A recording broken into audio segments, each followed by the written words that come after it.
We got nighttime spooks, man. Happy Valentine to y'all females, man. I'm single, so I really don't give a fuck for it, to be honest with you. But I really want to go in and do this video. I really wasn't gonna do no video at all, actually, until I got my mic. Cause y'all been complaining about y'all not hearing me. I think it's because the shit I had the video going fast and shit. But I'm gonna do it regular this time, so. But yeah, man, we got 5 Valentine's horror stories, so let's go get into it, man. It was just another day to me, but at my school, you could buy somebody a rose. Then it would get delivered to whoever you wanted it to, during study hall by teachers' aides. It was popular for guys at the school to get their girlfriend a rose. So on Valentine's Day that year, I obviously wasn't expecting one. In study hall, I was in Spanish class and just doing homework. I noticed a student enter our room holding several roses, and then she mentioned some names of other girls. They raised their hands and she gave them the roses. Then she said my name, and I was really surprised. I raised my hand and she gave me one of the roses. I had no idea who had got me a rose though. One of my friends that was in the class asked me who it was from, and I told her I didn't know. We started talking, thinking about who could have done it. I really wasn't aware of any guys that would do that. I sort of had a crush on this one guy that was on the football team, and we talked here and there, so I was kind of hoping that it was from him, but I didn't really think so. We weren't that close yet or anything. As the day went on, I was trying to figure out who sent me the rose, but I really had no answers. I talked with a few more of my friends, but none of them seemed to know anything either. Then I had my final class of the day, which was science. When it was over, I got back to my locker to get my things and go home. As I arrived at my locker though, I saw that there was a note attached to it. I took it out and read it. The note said, "I see that you got the rose I sent you. I hope you like it." The handwriting was kind of sloppy, and it didn't give me any clues as to who left it. I looked around. I do kind of miss being in school though. Like, I used to have like 4, 5 Valentine Day. You got my mom, nigga, I'm my mom, nigga. I go to Dollar Tree, nigga, get all them hoes, some for $1, nigga. Fuck you talking about. I have about 4, 5 hoes, nigga. They all get some on Valentine. Y'all all happy. And when I first moved out to another city, I used to give myself different nicknames, so they wouldn't know until they seen me. Come to find out, some of them bitches was friends. Crowded hallway, but still didn't have an answer. So I got my things and then left to walk home. During this time, I walked to school and back because I didn't have my license just yet. And we lived really close to the school. I would only take a few sidewalks the entire way, and it took me maybe 15 minutes to walk back most days. On that very same day, when I was walking home from school, I saw this guy walking behind me. It was kind of hard to tell because he was a really long ways back. I couldn't hear him walking or anything. I don't even know why I looked behind me, but at one point, I think about halfway back, I did look behind. Normally when I walked home from school, I was all by myself, so when I noticed the guy, it was a little bit unusual, but I still didn't think too much of it. It was this one guy that did go to my school, but I didn't know his name or anything. I just recognized him. He wasn't in my grade and was really tall, with curly blonde hair and glasses. I walked the rest of the way home, and as I was going up my driveway, looked to the left and saw him. He was still a really far ways back and walking down the sidewalk towards me. I didn't know that he lived in my neighborhood, and I had never seen him walking before. It was kind of odd.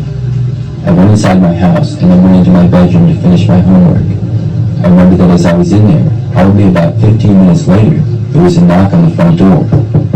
I was home by myself, because my parents were both still at work.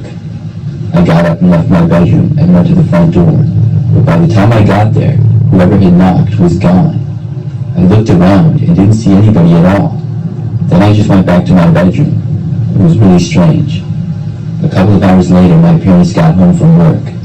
I remember that my mom came into my room and dropped an envelope on my desk. She said that it was on the front step when I got home, and my name was on it. I was even more confused now. I opened it up and read it. It was from the same person who sent the rose to me and left the note on my locker. The letter said that he saw that I got the rose and letter and wanted to meet me before school at 7:30 a.m. the next day. I was supposed to go to the back parking lot. I knew that there was a pretty good chance that it was the guy who followed me home. I found it. I ain't gonna lie, 7:30, bitch, I don't feel like talking. I ain't gonna lie to you. 7:30, don't even say nothing to me. Don't say nothing to me till about 8:30, 9 o'clock. Cause I'm just look at your ass with a stank face. I ain't gonna lie. Creepy that he was being all mysterious, and I had never talked to him before, and I didn't find him attractive at all either. I decided to go, just to tell him that I appreciated the rose, but was not interested, and he didn't have to follow me home. Normally, I would get to school at about 7:30 anyways, and school started at 7:50. So when I got there, I went into the back parking lot. This parking lot was pretty quiet, and just overflowed from the main other two lots. It was mostly used for football games or other sports, and only a few kids would park their cars there for school. When I got there were a couple of cars parked around, but nobody was in the parking lot that I noticed. Then I saw a door open to one of the cars, and the same guy who followed me home came out. I knew that it would be him. He walked over to me and said hi. Then he told me that his name was James, and he was the one who sent me the rose. I told him I knew that because he followed me home. He said he did that just because he wanted to leave me the letter. Before I had a chance to say anything, he told me that we should talk inside of his car. I didn't want to because I didn't want to spend any more time there. I said no thanks, I had to get to class, and I started to tell him that I really wasn't interested in him. When I said it though, he said that I should go in his car again. He said that I should just hang out with him today, and he knew that I would have a good time. Then he said that we should skip school and drive someplace. I said no and started walking back. That's when he started to follow me, and I looked to see him walking quickly in my direction. I just started running at that point towards the school. He actually started to chase after me, running at full speed, but then he stopped shortly after. I had made it far enough away that somebody in the main parking lot would have seen him chasing after me. I was able to get back to school after that. I hoped that I would never see him again.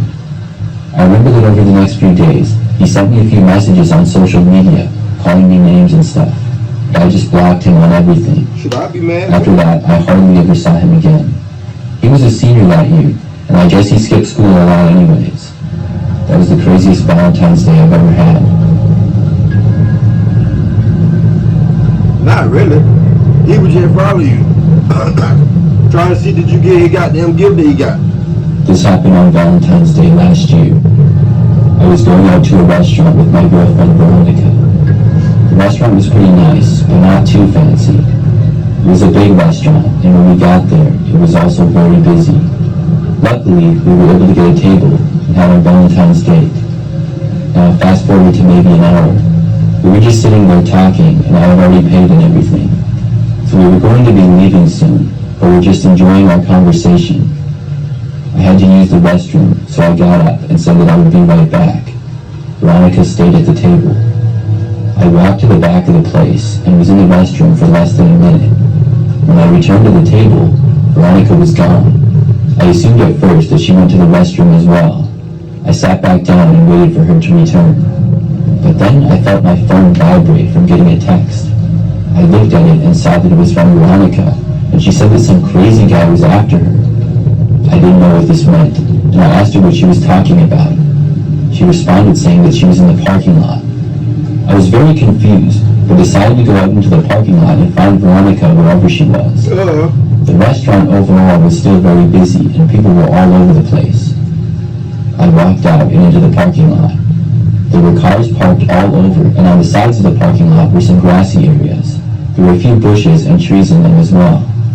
After leaving the restaurant, I did not immediately see anybody else.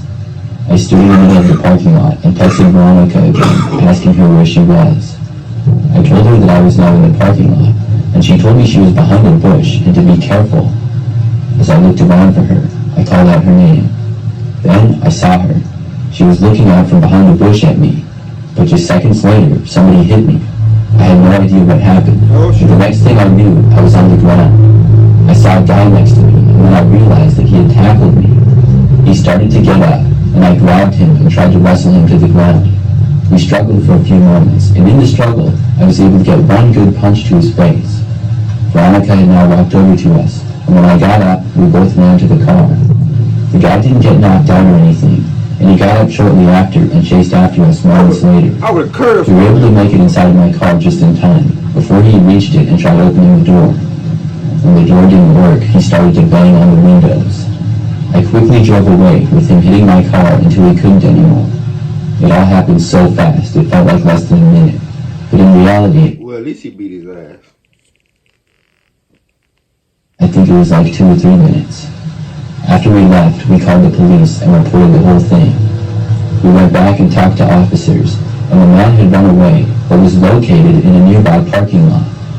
I was fine with just minor scrapes and scratches. Veronica told me that she noticed the guy earlier in the restaurant, and he was sitting sort of behind me. She noticed him looking at her once or twice, but didn't think too much of it. When I left to go to the restroom, apparently he got up and walked right over to her. Damn. He asked her to come and sit with him, and when she said no, he tried to grab her arm. She then got up and left the restaurant, planning to go out to the car and not thinking. She just not telling you that shit? Man, cancel that hoe. She just not telling you that. Real girlfriend would have told right there. They would have made a scene, bitch. Hey, nigga would have got his ass beat right there in the store. I mean, in the restaurant. Not even lying. The guy would follow her, but she realized when she got out that I had the keys and noticed a man leaving the restaurant too. She then ran out of his sight and hid behind a bush. The guy was walking around the parking lot looking for her when I left. He obviously knew that I was her boyfriend and attacked me. I didn't know any of this until after. Yeah, boyfriend. It still blows my mind when I think back to it. And I'm really glad that Veronica and I were okay and that the man was caught. Oh, you were caught? Oh, shit. Never mind. I'm a single female who lives alone in a one-bedroom apartment. I live on the first floor and moved in right around a year ago. This story takes place on Valentine's Day of last year. My new apartment was in a pretty large and new building, and I had a unit on the first floor. After living there for about a week or two, it was Valentine's Day. I got up that morning to go to work and was going to leave at 7 a.m. When I opened up my door to leave my apartment, I saw that there was a heart-shaped Valentine taped to it. When I saw it, I thought that it was something left by the apartment management. They had left me a welcome thing with some small gifts, and my previous apartment would do that sort of stuff too. I didn't even read it, and just put it on my countertop to look at when I got home from work.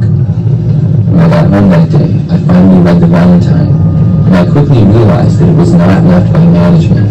It said my name on it, and it was handwritten. On the inside, it said that I was possibly the most beautiful girl in the entire apartment complex. The person then said they hoped we could spend next Valentine's Day together. It's crazy. I was really creeped out by this. That's The crazy. way that it was written was so weird, and I didn't know anybody there yet at all. I barely spoke to anybody in the hallways, so obviously I had no idea who did this. But clearly somebody had been watching me. Now, just mere hours later, I was in my kitchen and starting to cook. My kitchen is at the front of my apartment, right by the door. When I'm at the counter, I face the rest of my apartment, which is the living room, and then the patio door at the other end. It was probably about 7 p.m. and dark outside. As I was standing at the counter, I suddenly noticed that a man was standing outside of my patio door and looking in. I didn't know who he was, and had never seen him before. I ducked down behind the counter. When I looked up again several moments later, he was gone. I realized then that must be the guy who left me the Valentine, but I had never noticed him before. It made me wonder if he had been looking in my apartment windows previously, but I just didn't notice. Type I hope shit. not. It was possible that he just saw me leaving to go to work or whatever, because there were numerous apartments that looked out to the parking lot where my car was. Either way, somebody here was being as creepy as they could possibly be. I thought about calling the police or reporting him, but I didn't even have a good description of the guy. I only saw him for like a second, and he was outside, so it wasn't very clear at all. He just appeared to be a Caucasian male, about 6 feet tall, and darkish colored hair. I sent an email to apartment management letting them know what happened. I didn't know what could be done about it though. For the rest of that night, everything was mostly fine. I had shut my curtains obviously, and was now going to bed. But at that time, it was 11 p.m., I thought I heard the sound of my doorknob turning. I was in my bedroom, so I didn't hear it as well. I stopped what I was doing and listened. Then I heard a knock on the door. My heart started racing as soon as I heard it. I'm not gonna I know knew it's who it crazy. likely was. I got my phone and was ready to call the police. Then I quietly walked over to my door. I looked through the peephole to the other side. And when I did, I saw a man who certainly resembled the guy at my window. I called the police right then and there. Then I moved back into my bedroom to talk with them and say what the situation was. About a minute later, the guy knocked again. This was followed by another knock about a minute after that. The police were on the way, and I hoped that they would get there fast. The man knocked once more, but this time I heard him yelling for help. I remember him asking if anybody was home, and if they could please come to the door because he needed help. I got from his desperate attempt to try to get me to open up the door for him. After that, I didn't hear anything for a little while. I assumed that he left, but he didn't. He stayed there all the way until the police arrived several minutes after that. They spoke with the man and to me as well. I was really glad that the guy didn't run away. The man did not get arrested, but he did end up getting evicted from the apartment building, and he was also trespassed and not allowed to come back. And since that night, I haven't seen him. Bro, all he did was...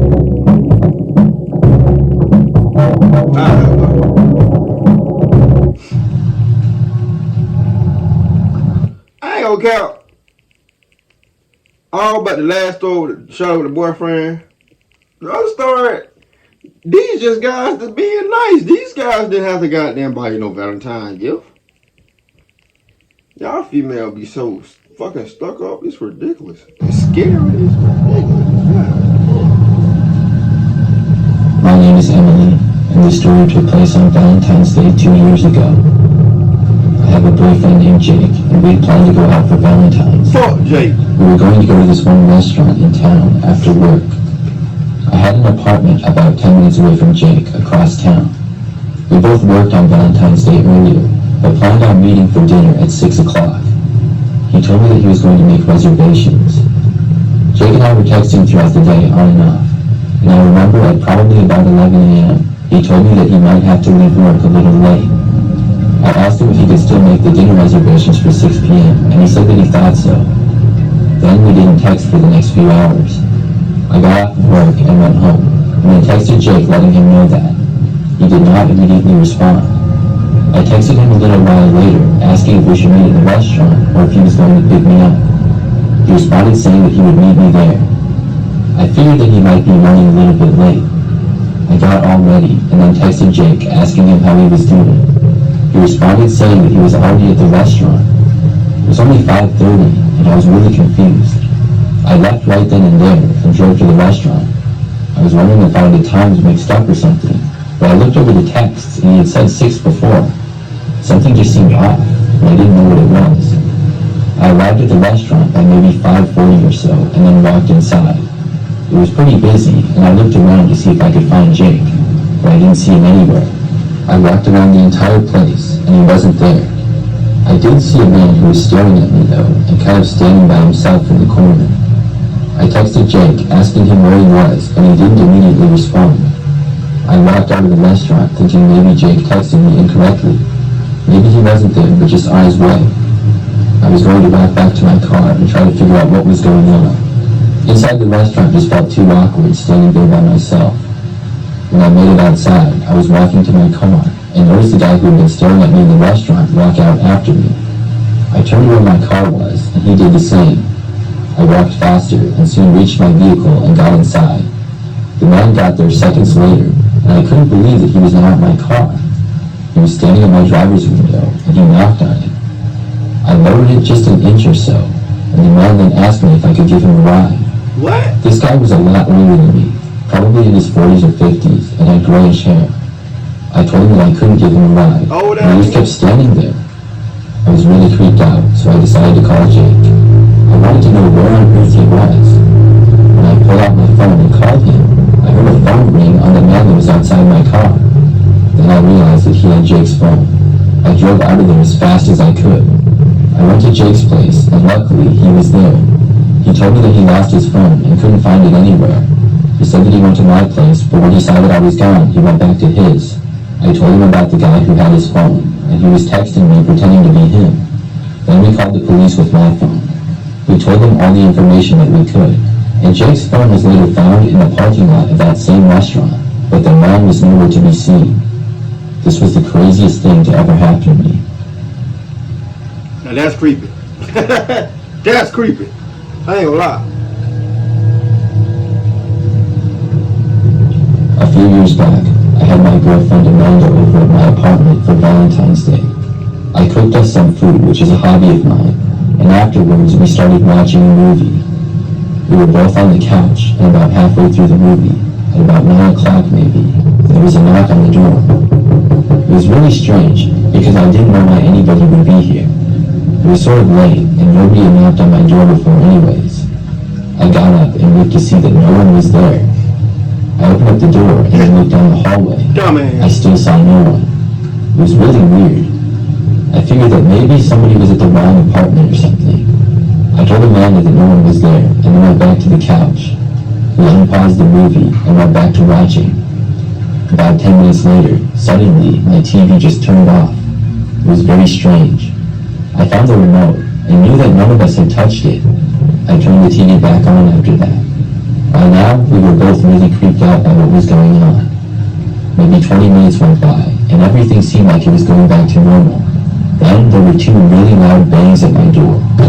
Once more, I got up, and this time ran to the door. I looked out and saw nothing.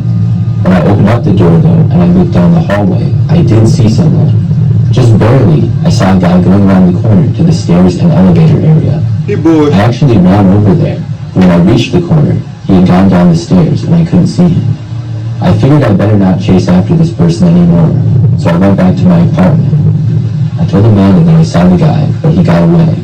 After that, we were just waiting for more strange things to happen. Luckily, though, they didn't. Nothing else weird happened. And after that, nothing else like that happened again. I don't live in that apartment anymore. And looking back, I think whoever it was had the same kind of remote that works with my TV. My place is small, so they probably just held it to the door. I still don't know who or why they did that. I didn't get a good look at the person either. I only saw him for a split second and never saw their face.